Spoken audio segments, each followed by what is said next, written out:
Salvation for me did not come at a monetary price, for as Ephesians 2:8-9 states, "For it is by grace you have been saved through faith, and this not from yourselves. It is the gift of God, not as a result of works, so that no one can boast."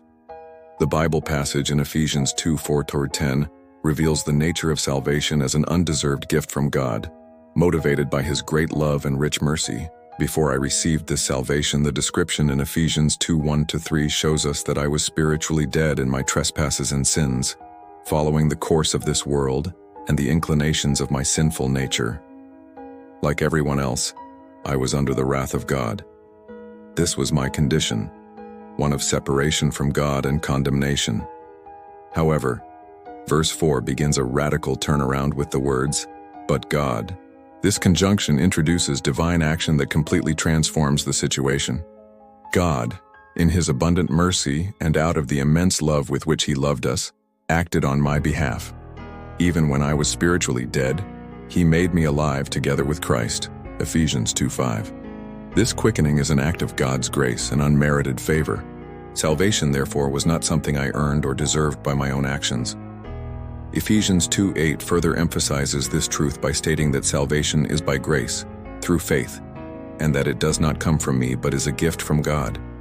Faith here is not a work I do to earn salvation, but rather the means by which I receive it. It is my trusting response to God's gracious initiative. Verse 9 reinforces that salvation is not the result of works so that no one can boast. If it were by works, there would be room for pride, but grace excludes any human merit. The purpose of this free salvation is revealed in verse 10.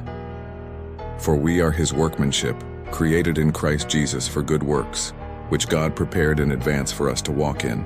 I was created in Christ for a purpose, to do the good works that God had already planned.